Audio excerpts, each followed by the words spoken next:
test in the base. If you test heavy in the morning. Ready? Sean?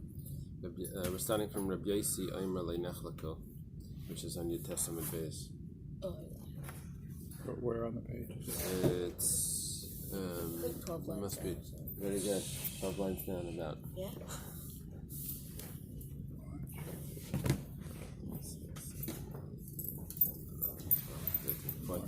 14 lines down. Yoshi. So in the Mishnah we have a machlekes Rabbi Elazar and Rabbi Yeshua, and the machlekes is about if a prohibition is done. The only problem is that which prohibition we don't know. There were two pieces of fat. Each one was prohibited for different reasons. One was chaylev, one was nicer. He lived with a woman who was prohibited to him either because it was his wife that's a nidar, it's because it's his sister. So he did one sin, we just don't know what it is. So, if he did a malacha on Shabbos and Yom Kippur, we don't know which one it was because Shabbos ran into Yom Kippur ran into Shabbos. So Rabbi Yossi says that the only machlekes between Rabbi Elazar, where Rabbi Elazar says chayv and Rabbi Yeshua says pater, is if they did the whole malacha at one time. But if they did a partial malacha in hashmashas, then it's very possible that they didn't do any malacha, because half a malacha isn't a malacha. If he did it bein hashmashas in twilight, it could be that he didn't do a full malacha here, he didn't do a full malacha there. Everyone would agree that it's pater. So the Gemara says, well, a full malacha would mean he cut fruits. But if he started cutting it and then he finished cutting it, and that could be that it was only half a malacha. Let's see, writing letters is an easier one. He wrote half. He wrote one letter before on Yom Kippur, one letter on Shabbos. Okay, Tanya. Start in the Bais. Amalam Rabbi Yossi dikdak demacharai. Dikdak demacharai means that you were, here they say, diligent, right? You were diligent after me. That means it's an expression that means you won. That's what we're thinking here, that it means you won. We'll see soon. The Gemara says, 1 second, we didn't quote in the Mishnah the full conversation. What did they say? That he says you won, that you were diligent after me and you got the point. There's a part of the conversation here that's missing. What they told him was, they were talking about that it's at the edge of a private property, and the person in Rosh Hashanah is lifting it up. So he's immediately doing the malacha from private property to public property. So there is only one possible malacha. It's not like you can divide that in half. This is what you're referring to. Like, how do you do half a malacha? So right when he picks it up, he's already pulling it into the Rosh Hashanah. So he says, you got me. You're right. If it's malacha bein hashmashas, you can't divide that in half. It's only one part to that malacha. You just pull it and you're over.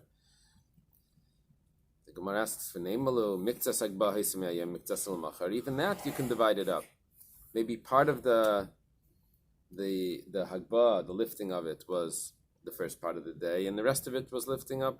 The rest of the rest of lifting up was already in Shabbos. The first part of lifting it up was. You mean setting it down? Yeah, isn't the malacha lifting and then putting setting it down? Down? Not two liftings. It's a lifting and setting. As long as you never set it down, technically you never did the malacha. Carrying. Unless you're standing is setting it down. Could be because you're standing. But if you didn't set it down. No, but if you don't have to actually put it down. If you're standing still, that could be. That's why they say keep on moving.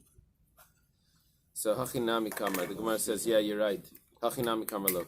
Dikdaka macharai v'lay alisim biyadchem klum. You were diligent after me, but you didn't come up with anything. So we switched the meaning of the term dikdaka macharai. Originally we thought dikdaka macharai means you won. Now, dikdaka macharai means you tried hard, but you didn't get anywhere. Rabbi Yossi, Gemar Malacha, Rabbi Elazar Pater. One sec. It sounds like the way we're learning that half a malacha, even if it's the completion of the malacha, is going to be exempt. But one second.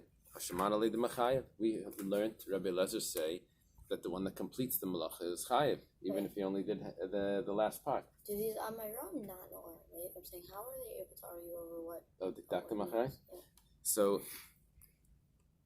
it would be like the English expression, nice try. Nice try could mean nice try, but you didn't get anywhere. Nice try means you did well. It depends how sarcastic I am when I'm saying nice try. So that's diktakta macharai is sort of that same sort of comment. So, but we learned that Rabbi Eliezer says chayav. The Tanana was taught in a Mishnah. Rabbi Eliezer, you need to weave two stitches, back and forth on the loom to be chayav. So when you start off the loom, you need to have three, because or else it will fall out. And when you're doing these things, you have to get it in place so it holds. So you need three. So if he did 3 before Shabbos, which is not a malacha, but then he did one more on Shabbos, so that one more is already chayiv. So you see Rabbi Eliezer holds a gemar malacha once it's already in place. Then even one stitch is already chayiv. So Rabbi Yosef aliba de Rabbi Eliezer hachimasni. Rabbi Yosef, according to Rabbi Eliezer, learns that Mishnah different. Rabbi Eliezer,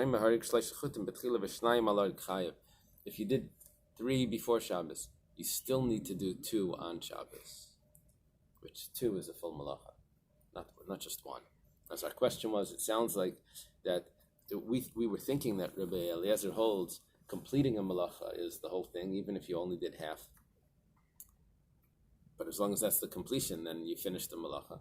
We're answering that no, you need to do a whole malacha, even according to Rabbi Eliezer. According to Rabbi Yossi, according to Rabbi Eliezer. Isn't completion a separate malacha of binyan? Yeah, no, that would be the complete, like makam patish. Like, that would be if you're actually finishing a product. Now, I'm not talking about finishing a product. I'm not doing the last stitch in the garment. I'm talking about you did, malacha requires 2 stitches or 2 letters or something. You did the second one. So, so in all of these things, we said that you can't bring a chatas, even though he definitely did an aveira. But because he doesn't know which aveira he did. So Rabbi Yeshua, we learned yesterday, holds that you have to know which aveira it is. You have to know. Be clear about that. So Rabbi Yehuda comes along and says there is a type of karban that you bring when you don't know if you did an aveira. Maybe Rabbi Yeshua holds you have to bring that karban, the asham tali, because you don't bring the chatas, because you're not clear about which aveir it is. But maybe you have to bring asham tali. Rabbi Yehuda says no, you pater also from an asham tali. Tanya, Amar Rabbi Yehuda. Rabbi Yehuda says pater here Rabbi Yeshua from asham tali shneimar. Rabbi Yeshua says he's pater from asham tali, as it says kisechta, when he will sin v'la yada and he does not know. Prat l'zeh yada shechata. Here he does know that he sinned. You see, here he knows too much. Asham Tali is only when you don't know anything. Did I sin or did I not sin? But here he knows that he sinned, so he can't bring an Asham Tali either. He's somewhere in the middle. He can't bring the Chatas because he doesn't know which sin. He can't bring the Asham Tali because he sinned. Amalei Reb Shimon says, Zehu Shemevi Asham Tali, exactly the opposite. This specifically is the one that brings the Asham Tali. He knows that he sinned and he doesn't know which one. Here he needs the Asham Tali. Shnema va'asa v'layada, v'zel layada b'ma'asa. This is exactly the one that he does and he doesn't know. And this is the one that doesn't know which one he did. Reb Shimon goes on and says, Aval safek achal, chelev safek lo yachal. If there's a doubt, if he did a malacha, if he did a aveira at all, say Yishal alav and maybe Asham Taliyim lav. I don't know about that. In other words, Reb Shimon is much clearer that the Asham Tali is definitely by when there was a sin that was committed. Which one we don't know. But if we're not even sure if there was a sin, then he's not sure. Go outside and ask what the rabbis say. My Havi Allah, what's the conclusion regarding if we're not sure if he did a sin or not? Tashema, come and listen. If he sinned, he doesn't know with what he sinned. And here's the important point. Or safek chata, safek lay chata, if we don't know if he sinned. maybe Hashem Tali, he brings Hashem Tali even for that as well. Man Sham Shaman Ale Damar Chata V'Layada B'May Chata maybe Hashem Tali. Who's the opinion that said that if someone sins but he doesn't know which one he sinned, that he does need to bring an Hashem Tali? Reb Shimon. That's Reb Shimon v'Katani, and nevertheless that same Bais taught Safek Chata Safek Leichata maybe Hashem Tali Shema Min Asfil Reb Shimon. We see from this that Reb Shimon does hold that Safek Chata Safek Leichata maybe Hashem Tali, that you have to bring an Hashem Tali even for if you're not sure if you did the sin at all. So we're able to prove it. Still not so sure, and this one came. And then because now we know that that's his shita. Okay. Silver cup. Silver cups. Candlesticks. There was a difficult part in the Mishnah because Reb Shimon and Reb Shimon Shazuri say that the Machlekes Rabbi Lezer and Rabbi Yeshua is not regarding something that's Mishem Echad. Mishem Echad means if it's the same malacha. In other words, over there they're going to agree that Yechayev. Even Rabbi Yeshua will agree that Yechayev. If you did a malacha and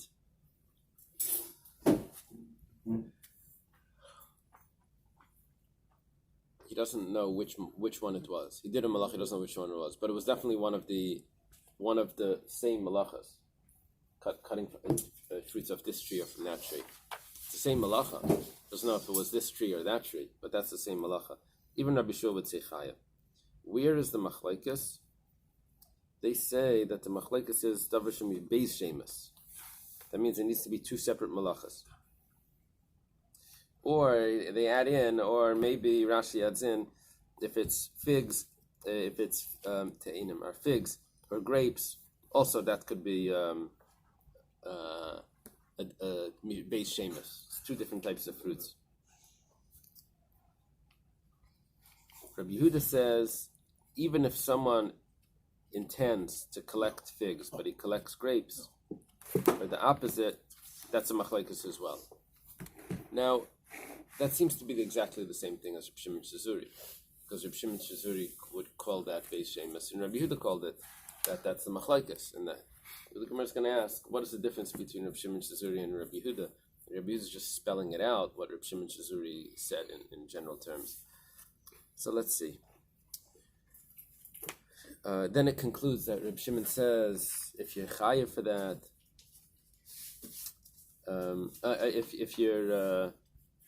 if Rabbi Yeshua would say pater in such a case, why does it say asher mani and pater by Rabbi Yeshua? Why does it say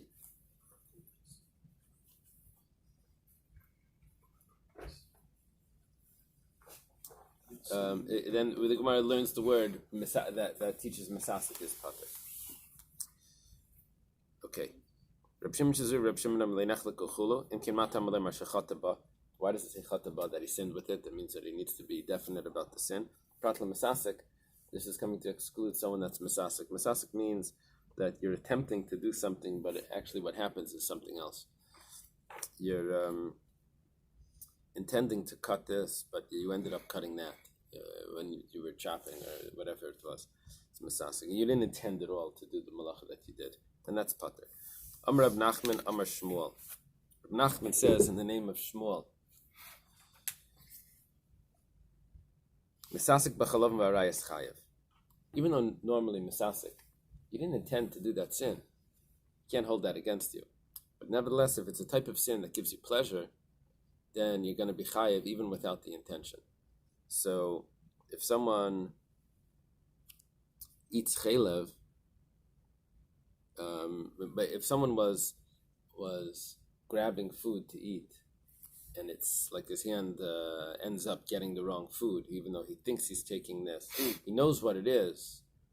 He knows where the chaylev is. He knows where the shuman is. He's grabbing the shuman. Somehow chaylev ends up in there in his hand, and then he eats it or something. So that's mesasik. His whole intention was for the other one, and he even knows what it is. It was just it's hard to explain these types of mistakes, but we do them. Happens. I don't want to say all the time, but when you're typing and you're used to typing out of route a certain thing, and then all of a sudden you want to say yes, but your hand just hits the no button.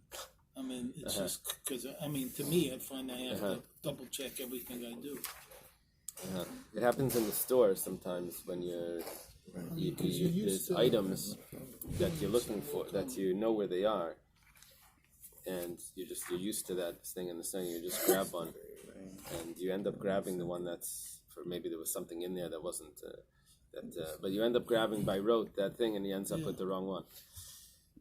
So if it's something that's pleasurable, which is chalavim and arayas, then yechayev shkeinena. Misasik b'Shabbos, that's a different story. Potter. Melechas machshavas asur Torah. On Shabbos, you need to have intention for the act. Amalei Rava or Rav Nachman. So Rava says to Rav Nachman. Rav Nachman quoted Shmuel this halacha of misasik being potter. Rava says to Rav Nachman, 1 second. His question is going to take a few lines. So at the end of the question, you'll see. It says, I don't know how to explain exactly what the case was, but apparently there were 2 babies that were born. One was born on Shabbos, and one was born after Shabbos. And he's supposed to do the bris on one of them, and they're both laying there. And he ends up doing the bris on the one that was born after Shabbos. That he wasn't allowed to violate Shabbos for that. A bris you're allowed to do on Shabbos, but only for the one that's you're meant to do. This was the one that he wasn't meant to do. So it wasn't that he was mistaken. He got the wrong baby. He took his knife out to cut, and he cut the wrong one. The lighting wasn't good. I don't know. It's hard for me to get exactly the case. It goes like this. Utanan. Misha Eily shnei tinaikos. There's 2 babies. Echad lamal b'Shabbos, v'echad lamal achar Shabbos. One was supposed to be, the bris was supposed to be on Shabbos, one was supposed to be after Shabbos. B'shachach hamala shalachar Shabbos b'Shabbos. Here it says b'shachach. Shachach or v'shachach? Shachach it says, right? What are the words that they use when He butchered. and forgot and circumcised? When it says forgot and circumcised, with regard to one who intended to perform an unwitting transgression, he is exempt. Mistakenly circumcised both on Shabbos, he's exempt from the sin offering.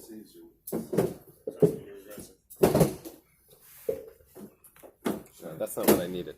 Okay, so the case over here is Rabbi Lezer Mechayev Chatas, Rabbi Yeshua Paiter. We're not done with the question. That's a machlokes, Rabbi Lezer and Rabbi Yeshua. And it says, Ad kan le'pater Rabbi Yeshua mishum dekasavar ta b'dvar mitzvah v'le'yaseh mitzvah is pater. There's a special dispensation Rabbi Yeshua has for someone that was attempting to do a mitzvah, but it didn't work out, so he's pater. But if it would be misasik in something that wasn't a mitzvah, I feel Rabbi Yeshua mechayev. You see that misasik is chayev, even according to Rabbi Yeshua. Shmuel said misasik is pater. He didn't intend to do this malacha. Here we say Rabbi Yeshua says misasik is pater, but only because of a mitzvah. That means that if it's not a mitzvah, you're chayev. It contradicts Shmuel. Amalai hanach letinaikas. Leave that case alone. That's a different story. You see, normally a malacha on Shabbos is productive. It's that you accomplish something. Except there's 2 cases where you don't. One is when you're burning. When you're burning something, you're destroying something. So then, even though it's destructive, you'll still be chayev. And the other one is chayvel, making a bruise in something that, or cutting flesh or something. So that would be, even though it's mekalkel, it's called. It's not productive. It's the opposite. But nevertheless, you're chayev. So therefore, we have to say that misasik would also be. Therefore, we can say those cases are different, and in those cases, misasik, even without that intention, you're chayev as well. Okay. Eily Rabbi Yehuda l'Shmuel. We're going back a generation, because before we had Rava asking Rav Nachman on Shmuel. Now we're going back a generation where Rav Yehuda is asking Shmuel. It's very important that we understand Rav Yehuda, because he's going to make a comment here. It's going to give us a little description about Yehuda. Rav Yehuda is a student of Shmuel. and Shmuel gave his first din. Rav Nachman said it over. Rava questioned Rav Nachman. Now Rav Yehuda is questioning Shmuel. So it goes like this. Rabbi Yehuda Aimer. Rabbi Yehuda is Rabbi Yehuda of the Mishnah. He says, Anavim, I'm sorry. If he's intending to pick figs and he ends up picking grapes. Anavim veliketainim. He wants to pick grapes, but he picks figs.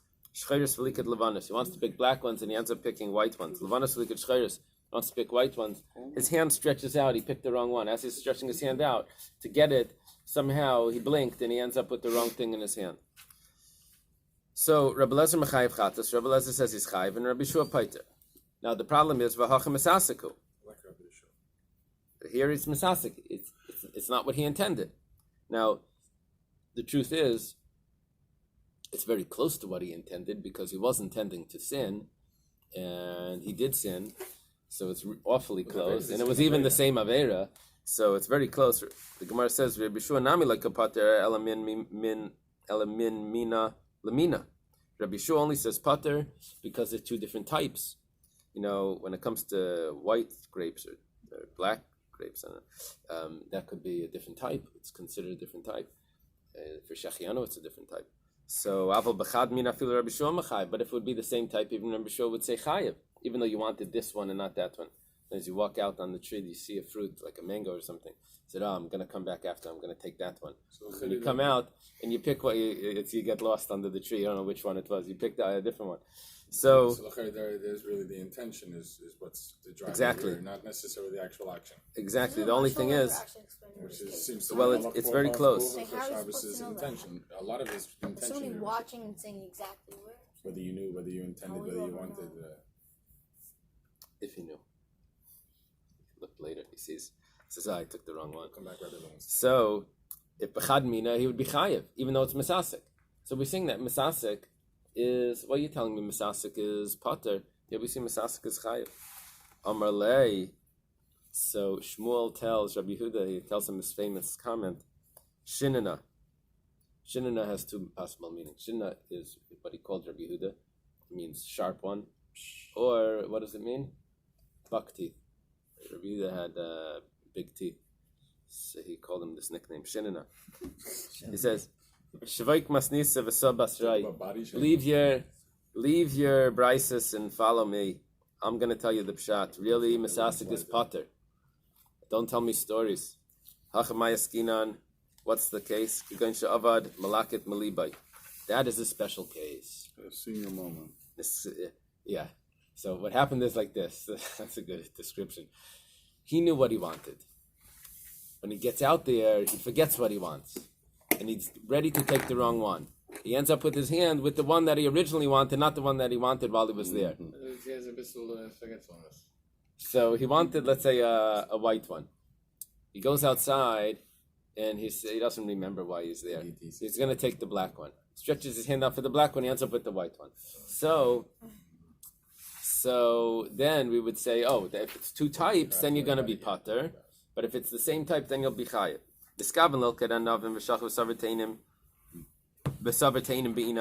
He gets outside, he wanted grapes. Gets outside, he says, I need figs. But his hand stretches and he ends up with grapes. The Rabbi Lezer says, 1 second. Normally, misasik is pater. But over here, that's what he wanted. Originally, he forgot about it, but that's what he wanted. So he's chayev. Yes, that's what he wanted on his shopping list. But when he got there, that's not what he wanted. So it wasn't his machshava at the time of doing it. Wait, so we're saying he's liable even if it's shalom midas? No, we're saying that he's not. We're saying that misasik is a really pater. Why over here do you have in this one because it was his original intent? It's because it's confusing because there was an original intent, the second intent, and it was only satisfied one. Gotcha. Okay. What's the Rabbi Shia? Rabbi Shia has a question.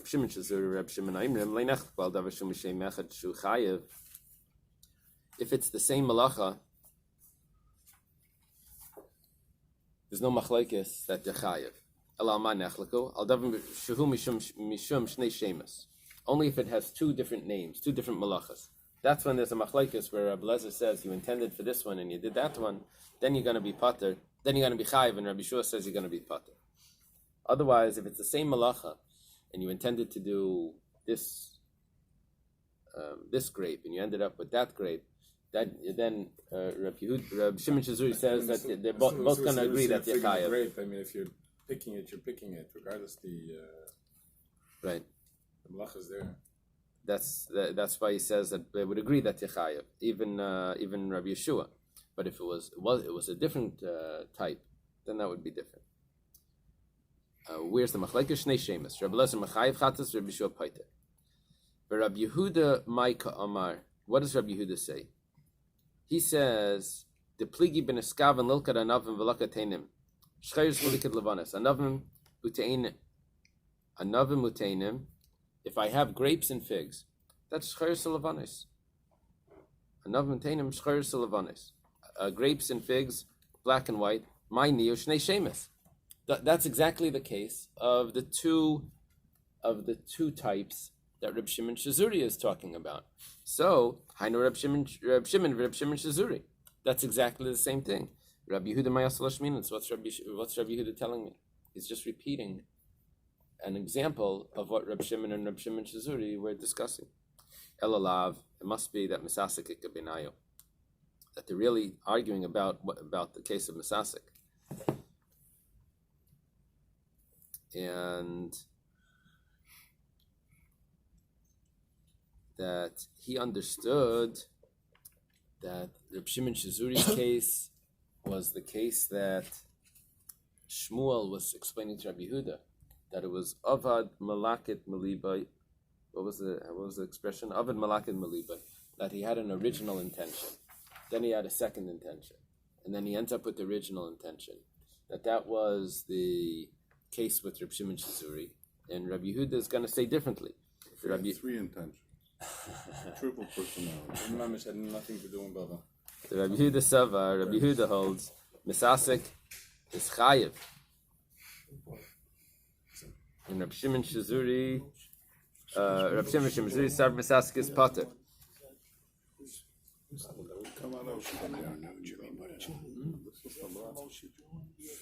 didn't mind it out. I wish. It just knows.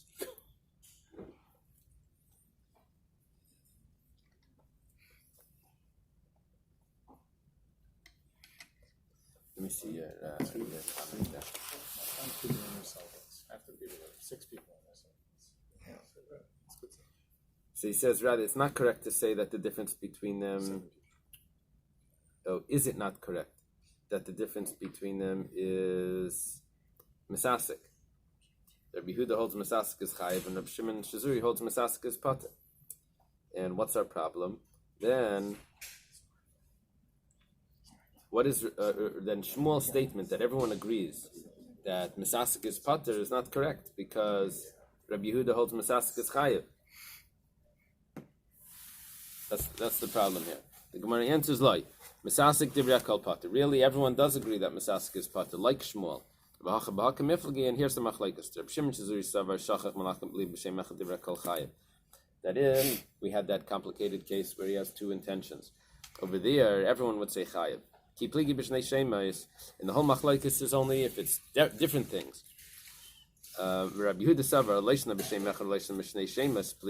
Rabbi Yehuda says that they argue if it's the same thing or in different things.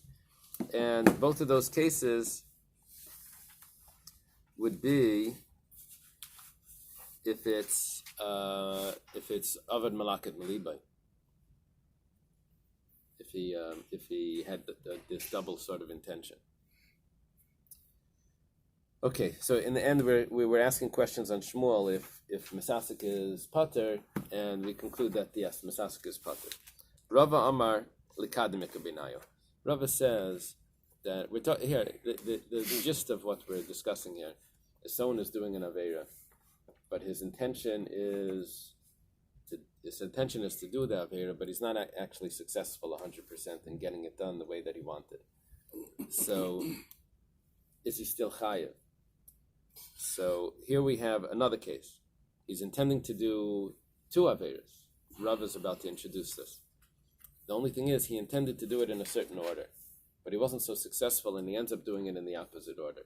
So do we say that it wasn't the way he intended? He shouldn't get he shouldn't have the same punishment.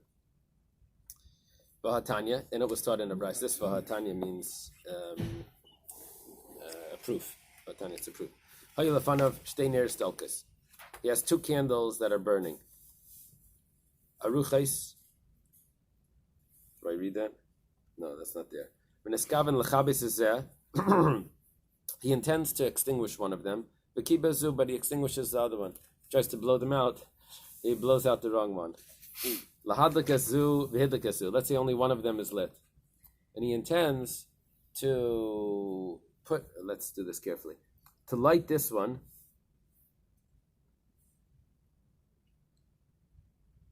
No, they're both not lit. He intends to light one of them. So he lights the wrong one. Spata. Lahadakal lechabis. He intends to light one and to put out the other one. Wow. Now, v'kiba v'hidlik b'neshima achas is chayev. He has a way of doing that. If he blows on the flame, he can possibly blow the flame over to one candle, and at the same time blow a little harder, and then he gets the other one out. So if he does it all in one breath, then he's chayev, even if it happened the other way. But b'shtei neshimas, but if he does it in 2 breaths, I don't know how he gets it out and then lights the other one in 2 breaths, unless the flame is floating. But then it would be pater. Gemara says, Tell him to slow it down now. The Gemara says,